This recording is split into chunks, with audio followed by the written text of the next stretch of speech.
tidak terlalu berguna, kayak rapat-rapat nggak jelas, itu segala macam. Jadi kita bukan potong anggaran ya, efisiensi kan. Sudah kita lihat itu ada sekitar, ada 60 triliun lah dapat.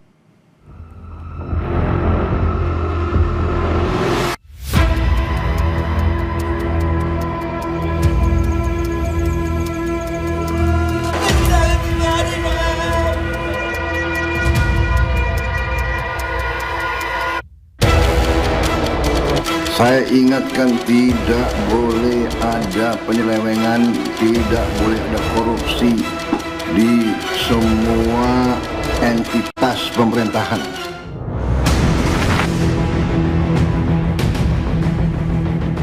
Presiden Prabowo mewanti-wanti pejabat jangan korupsi anggaran untuk penyintas bencana. Peringatan ini diungkap Presiden saat ratas penanggulangan pasca bencana di Sumatera, Minggu 7 Desember 2025.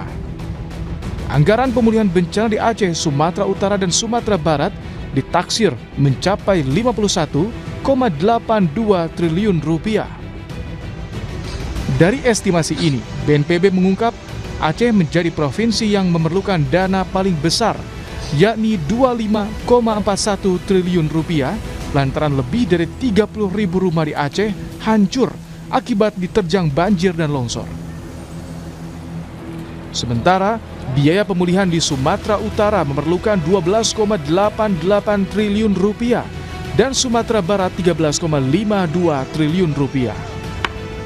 Dana ini digunakan salah satunya untuk pembangunan hunian sementara bagi korban bencana.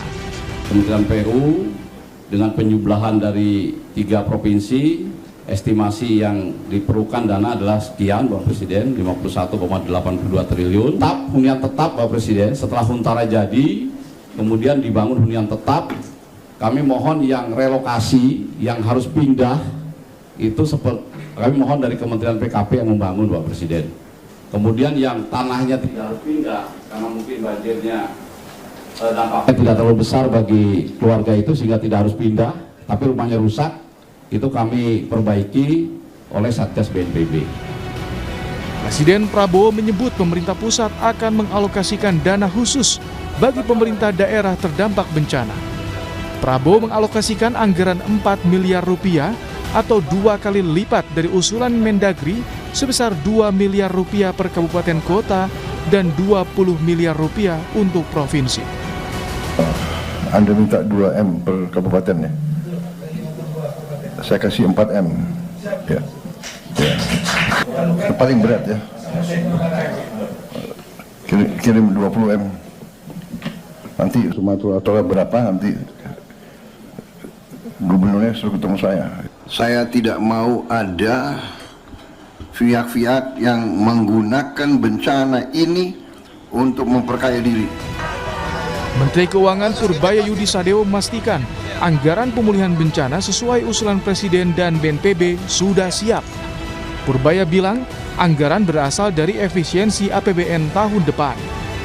Untuk bencana kan ada setiap tahun tuh 5T. Itu satu, nanti kita sudah sisir anggaran 2026. Sebelum ini kejadian sudah kita sisir sebetulnya untuk kegiatan-kegiatan yang tidak terlalu berguna, kayak rapat-rapat nggak jelas, itu segala macam. Jadi kita bukan potong anggaran ya, efisiensi kan. Sudah kita lihat itu ada sekitar, ada 60 triliun lah dapat. Peneliti Selius menyebut penyaluran bantuan bencana Sumatera harus diawasi secara berlapis untuk mencegah praktik korupsi. Ini pengawasannya harus berlapis. Ini kita harus menyamakan untuk penggunaan dan pengawasan anggarannya sama seperti kejadian ketika COVID-19. Agar apa? Agar masyarakat bisa mengawasi uang yang dibayarkan dari pajaknya, setiap 1 rupiah itu harus digunakan dengan baik dan benar untuk tujuan penanggulangan bencana yang terjadi di Sumbar, Aceh maupun di Sumatera Utara. Pengawasan dan transparansi jadi kunci agar pemulihan dan rehabilitasi bencana banjir dan longsor tepat sasaran. Jangan sampai ada tangan-tangan tak bertanggung jawab yang mengambil keuntungan di tengah kesempitan.